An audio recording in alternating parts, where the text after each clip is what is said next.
Welcome to another Out of Spec Bits episode. I'm here with Timon and Dominic, who is joining from Kuala Lumpur. Now, where are you joining from?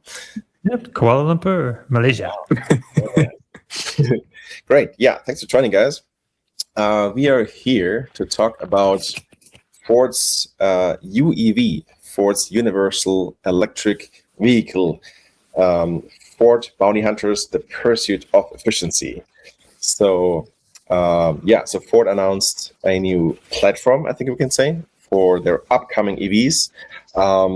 Before I get into that, it was a little bit surprising to me because the news from Ford were actually more negative towards EVs just a few weeks ago, right? Because they had, I think, a $4.8 billion loss for their Model E unit, which is their electric vehicle unit. And they said they're going to shift to hybrids and pausing the EV production. So that was interesting to see. Although Jim Farley, the CEO of Ford, did announce, when was it? On February 12th. Let me just share this here. Yeah, so here we have a tweet from Jim Farley that Ford is actually not backing away from EVs. They're democratizing them. So he hinted a little bit at this new UEV platform. In a few days, they'll share a peek, which is today. And now we're going to cover this. So, Dominic, I know you've dug a little bit into what Ford shared. What are your initial thoughts? Well, so basically, this is like an update on their Universal EV platform program. They've introduced the whole concept of it later last year, and talked a little bit about the production method as well, because it's a little bit of a different kind of production method. So this is like just basic an update, and just to kind of remind the world that they're still into EVs. Like you were saying, they canceled their Ford Lightning and canceled the T3 project, which is a whole other new Ford electric pickup truck they were going to do, and now that's going to be an extended range version. So they've made a lot of cuts, and so this is them saying we're still into the EVs, and it's kind of like a bet the farm. Well, it's a big thing. So you were talking about they took a loss. I think they've written down almost $20 billion in the last year from their EV programs. So they have a lot riding on this, because this is going to be the only pure electric EV part of the company going forward. And if you believe electric vehicles are inevitable, then this is going to be the basis of that whole side of the company, which should become more and more important as the years roll on. So this little video here is just basically walking us through the platform and seeing how they're developing it, chasing efficiency so they can get the best range and lowest cost, really giving us the best value for money in a midsize electric pickup truck. Yep, that's right. It's actually pretty interesting watching that video, which we're going to share in a minute.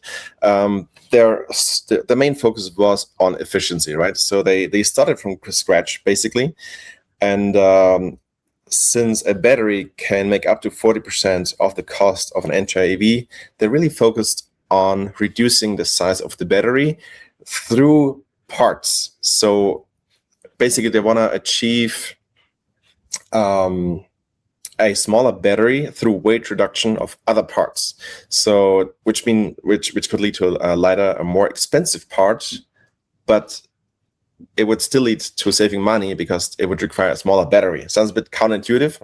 More expensive parts, saving money, but better parts, lighter parts, more efficiency leads to less battery cost, and that's how they want to save the money. Yeah, on the battery. So, Timon, what is your initial thought on Ford's move on this new platform? I mean, the Maverick is that small platform as well, and has seen a lot of growth and hype because it's super efficient and great MPG. It's small but still usable. Has the same size bed as a Rivian, and carrying that momentum, I think, is really needed in the EV space. And Ford, I think, is doing a great job with just saying, hey, we're just going to make it as cheap as possible as we can do it and just build a different car on the same car, basically, which I think is needed in the space. We've seen Slate try and do this. They're like, oh, we're going to make it a sub $20,000 car or pickup truck, and they're missing the ball on everything the car needs to have. And Ford has this ginormous opportunity to fully step in and take the hype and build a car that's good on range, efficiency, and something people want to buy, especially coming from Ford. Yeah. So right at the intro here, he's talking too about, speaking of range, he's talking about 300 miles plus. So he's saying that, consumers say they're looking for at least 300 miles of range. So I'm thinking that's kind of like their benchmark for this vehicle as well. Which I think it should be in 2026, or I think this is supposed to come out in 2027, right? I think 300 miles is the minimum nowadays for range when it comes to EVs. And what's interesting about this platform is they introduced so-called bounties. So one bounty is aerodynamics, the other one is weight, another one is battery. So they basically broken down this car into chunks, and I guess had an engineering team focus on aerodynamics, another team on weight, another one on battery. And some interesting facts to share in this video. For example, a 1 millimeter reduction in roof height leads to $1.30 savings in battery cost, which seems small, but we all know when it comes to mass production, $1.30 can be millions of dollars, right? And they even claim that the aerodynamic efficiency of this truck. So they're first going to come out with a truck, which also is interesting because they just killed the F-150 Lightning, different topic. But it's interesting they're going to come out with a truck first. They claim the aerodynamic efficiency is 15% better than any other pickup truck on the market. Not just EVs, any other pickup truck. And they quote, "To the air, it's no longer a truck." So apparently this new truck will be so aerodynamic that it behaves more like a sedan, I would say, or like a CUV or SUV. Also on the weight, they developed new large aluminum unicastings, and they claim a 27% advantage in casting weight over competitors, which is also interesting, especially when you compare it to Tesla. I think they do, like the Model Y, I think it's one unibody, right? So I'm not sure if they took some ideas from Tesla. I'm not sure. Probably, yeah. But so very fascinating. And Timon, you mentioned earlier the Maverick, right? So as a comparison, the Maverick has 146 parts in the front and the rear. And this new Ford truck will only have 2 parts, which is just nice from an engineering standpoint. Yeah. So they cover all this in this video, which is now live on Ford's channel. And what do you guys think about coming out with a truck first? Dominic, maybe if you want to share your thoughts on that. Well, like Tom was saying, they have generated a fair amount of interest and kind of brought the small truck market kind of back. Like small trucks were really popular like 20 some years ago, and they kind of died out. Everyone killed off their small electric truck or their small trucks, and Ford brought back the Maverick at a low cost. I think it was like $20,000 originally. That's gone up since then, but it's really revived, I think, interest in small trucks, especially with the more younger generations. And so they're using that hype, I think, as like Timon mentioned, to and going with this pickup truck, which is kind of counterintuitive since they just finished killing off the full size electric pickup trucks, So they think they can convince consumers that this will work as a pickup truck, as an electric. It has a little different duty cycle than a full size bike, a little less towing. But I think that was really the main. It's really like the really big drawback of like a full size electric truck, right? For like the Ford Lightning, it really got dinged on its towing. The range loss while towing, and that's really a lot. I feel like a lot of their customer base is the Ford truck customer base is latched onto that one thing and said, okay, electric trucks are no good. But this is a different thing. It's a different use case. It's a smaller thing, and it's going to be very Maverick, like they say. It's like the size of a Maverick, I guess, and have more room than a RAV4 inside, which is the Maverick also has more room inside than a RAV4. So it is interesting that doing this first, and I think they'll probably do a crossover SUV next, and then using the same platform. I kind of think they're going to do so. They'll probably start with midsize SUV, a crossover, and then go up to a slightly larger one, and maybe a slightly smaller one. But I don't think they can get too small or too large. With it's a universal platform, so I'm not sure exactly how big or how small it can get. But anyway, this is, I guess, that'll all be revealed. But for now, for 2027, we're looking at this pickup truck, and you were just talking about the mega castings. So that's a kind of interesting thing, because you also mentioned earlier that this is like an expensive approach.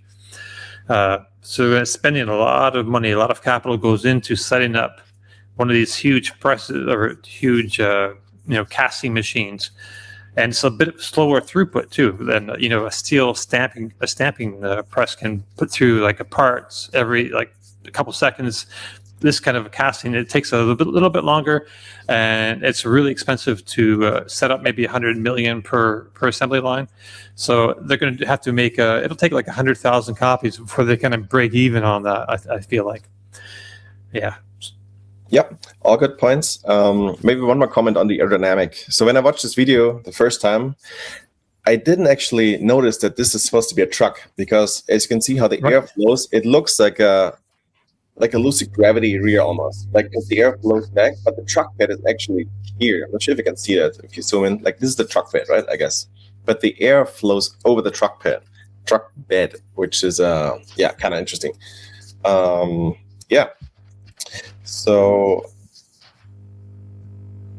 yeah, also on the battery, so they decided to go with an LFP battery, lithium iron phosphate, pretty standard in the industry by now, I would say. Yeah, especially in China. It's like most of the EVs in China are LFP batteries. Right, yeah. And the battery is going to be manufactured in the US at their Blue Oval Battery Park in Marshall, Michigan. So I like seeing all those battery parks, battery factories popping up everywhere. Fascinating. Right. Yeah, and also very interesting, they are going with a 48-volt low voltage architecture, which is, I think, that's Cybertruck is famous for that, right? For introducing that. Right. I don't think any other cars have come out since then using 48 volt, or am I wrong? Not EVs that I remember. I think there's some combustion cars with the 48 volts, isn't there? Like, I'm not really sure. Like a couple, but it's not really widespread because it's kind of more expensive. Because 12 volts, are, we have the scale to do 12 volt at a reasonable price, and 48 volt is better for a lot of things, especially in EVs with heavy loads on the low voltage system. So I think this is a great step. I think that's a smart move on Ford's part. Yeah, again, they can save on cost, on parts, on wiring, on harnesses. It's it's a really great move. I think the battery is still 400 volts, like the high voltage architecture is 400 volts. Yeah. Which is also an interesting move. We thought the industry is moving towards an 800 volt architecture, right? So that's an interesting decision. There's got to be price cuts somewhere. Yeah, exactly. That's probably it. Yeah. Right. Yeah, this is for cost, the 400 volt systems. Yeah. Exactly. Yeah. I guess we covered most of it. Let's quickly go through this PDF.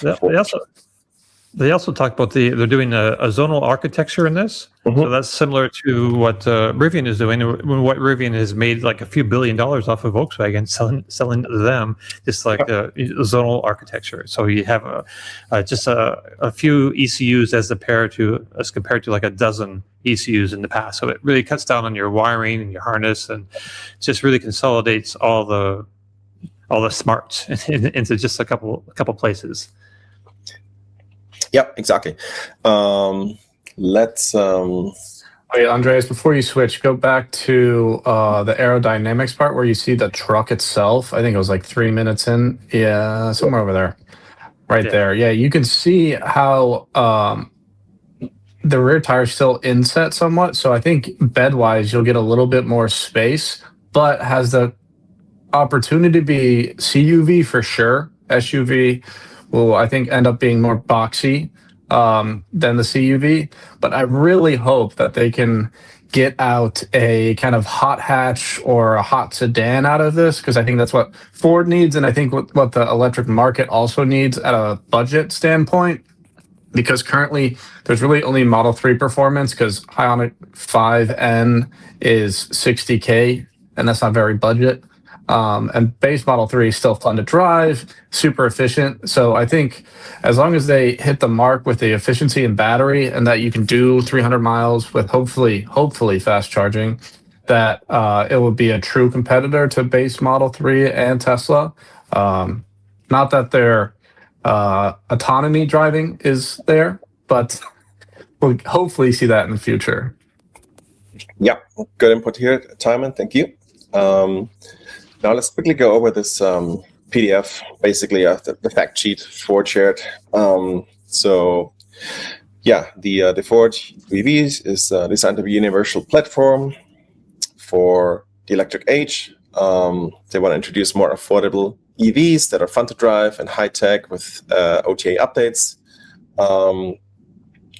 This is just some event stuff. Yeah, so let's see. Key information: the midsize truck will be assembled at the Louisville plant, if I'm reading this correctly. Yeah, exactly. Yeah. So, and yeah, more passenger volume than the Toyota RAV4, which is interesting. And plus a frunk and a bed. Yeah, exactly. We all love our frunks. Right? Yeah. Maverick doesn't have a frunk. It doesn't? Okay. Yeah. Just saying. Great improvement. And it says there too that the targeting MSRP of about 30,000. So that's like base Maverick, I believe, is 29 something, 27. Okay. Yeah. So yeah, I also think that coming in as a truck first is good. Ford has recently gone more towards being a truck company, at least in my eyes. They're pushing back towards big Super Duties and everything, and daily, right? Yeah, exactly. So I think marketing wise, and just as Ford itself, I think coming out as a truck first, they're continuing the hype of the Maverick, which everyone seems to love. Yeah, it's really going to help them solidify this new universal platform and bring more budgeting material for newer models. Yeah, this MSRP at 30 grand. That's really a really interesting target. That's really the highlight of the whole vehicle. Yeah. Really, I mean, the value for money is, and it's low entry price though. Yeah, which is their goal of this whole platform, right? Not just fun EVs, but also compete on price with the best, including gas cars. Right. Yeah. So just a few facts. We went through the aerodynamics. Formula One aerodynamics on the job. So like I said earlier, they have those bounties, right? Aerodynamics, weight, battery, which is similar to Formula One, just to, get this teeny bit of efficiency out of the car. Unit casting, we covered. So it's going to be, I believe, two unit castings, rear and front, or front and rear. The battery we've covered, LFP with no nickel and cobalt, which is always good. And they're using just talking about the battery for a second. Mm-hmm. They're using, this is a technology that they've bought from, or they're licensing from CATL, which is the largest battery maker in the world. And I'm not sure. Yeah, so I'm not sure with how I feel about them using LFP though. It's got its pluses and minuses. I think it's like Rivian's now backing off of it, and we had issues with our R1S that it couldn't calibrate and was missing 10 kilowatt hours. And being a budget car for Ford, I would hope we don't see those same issues. But I mean, a lot of people are either going to full charge them or they're not, because they're like, oh, my phone battery is not good to leave at 100%. Is my car's battery going to be the same? Right. I mean, hopefully they figure it out, and if they do 300 miles, great. But the LFP, I'm not sure about. Yeah, Dominic, go ahead. Yep. Oh, I was just going to say it's just for LFP chemistry. It has a very slight curve, a discharge curve. So if you don't charge it to 100% on the regular, it can lose calibration, and then you could end up with like 10 kilowatt hours of unusable space in the bottom of your battery. So you have to like fully discharge it, fully charge it, maybe once or twice, depending on the vehicle system, and it can be a pain. Like you've experienced some problems with it. Some manufacturers seem to have a pretty good record with it, but it's we're going to see how Ford does with this. Yeah, for sure. And if you just scroll down here a little bit, so on a later date they're gonna announce the official name, the release date, and more importantly the range, the size, and the charging times. So especially since they're using LFP, right, it will be interesting to see. Alrighty, thanks everyone for joining us. Thanks Dominic, thanks Taman for hopping on this call here, on this podcast. And I'll see you all on the next Autospec Bits video soon. Thank you, bye.